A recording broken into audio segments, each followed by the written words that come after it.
Hello, welcome po. Kumusta po kayo? Welcome po sa aking YouTube channel. Today po ay ipapakita ko po sa inyo yung resulta ng speed test na ginawa ko dito sa PLDT Home Fiber na internet connection na in-offer po dito sa aming bayan, particularly dito sa Makabebe at sa Pampanga po yan. At kung kayo po ay magpapakabit, ay ipapakita ko po sa inyo kung ano po yung resulta ng speed test. At ang pinakamurang in-offer po nila sa amin ay sa 25 Mbps, ang price po niyan ay 1399. Sa 50 Mbps naman ay 1450 po daw. Yan po ay nakasulat lang sa ballpen. Yan.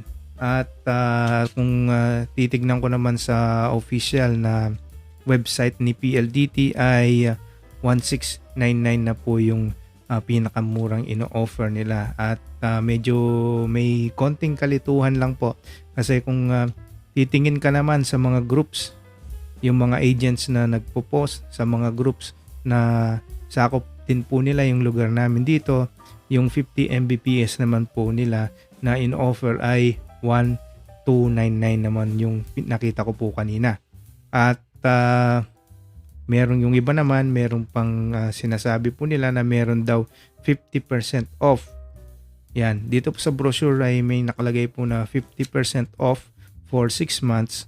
Kaso, yung promo period nila ay sa August 3 until September 30, 2022 pa. Luma na po itong brochure na pinamimigay ng mga agents ng PLDT.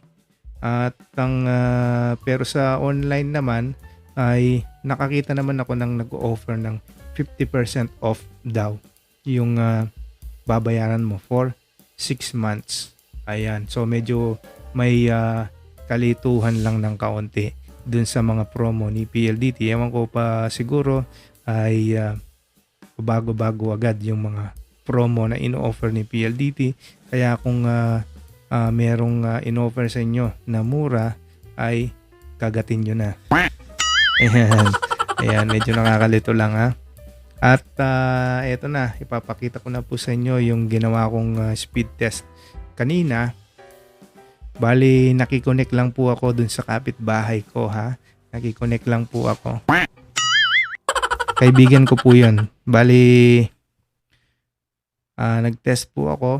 Twice ko pong tinest yung sa 2.4G at yung pong 5G. Yan, yung 5G, dyan po yung mataas na internet speed. Sa 2.4 medyo mababa. Sa akin po yung sa Converge 2.4 ko po ay 50, nasa 50 at yung 5G ay maabot po ng 190. Yan po ay plan 1.5 po yan sa Converge. Ito naman po yung sa PLDT na 25 Mbps lang po dapat daw. Yan, bali ginamit ko po dito yung application ng speed test. Yan, ito po yung sa 2.4G. Yan, ping natin ay 10.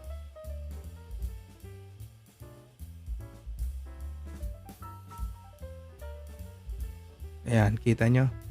Nasa 55.1 po yung download speed natin. Yan, lagpas kalahati na po yan ha. Lagpas kalahati na nung 25 Mbps na maximum na speed dapat na makuha natin. At yung upload speed natin ay 58. I-test natin ulit.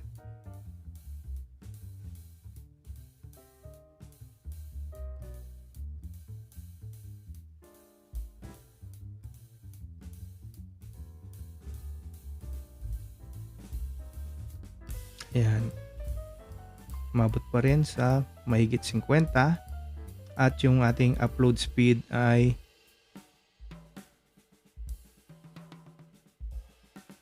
ayan, bumaba siya ng kaunti yata. Ayan, nasa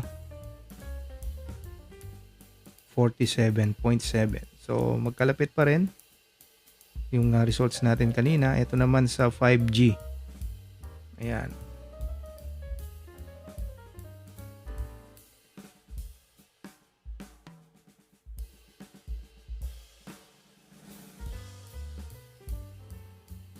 Yan, napansinin nyo po yung signal natin na naka-maximum po yan. Malapit lang po tayo sa router.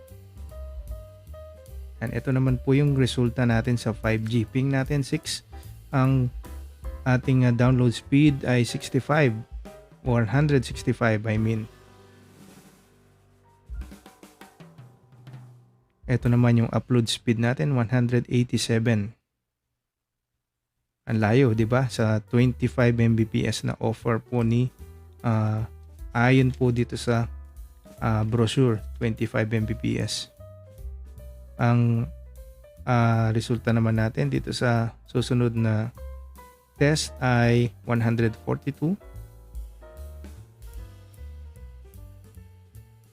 at 182. Ayan. So, napakalayo po yung mga resulta na nakukuha natin dito sa resulta ng speed test po natin. Napakasulit po. Kung hindi na po bababa yung mga numero na nakita natin after mga siguro try ko pang mag-speed test after 2 months. I-check ko po kung parehas pa rin.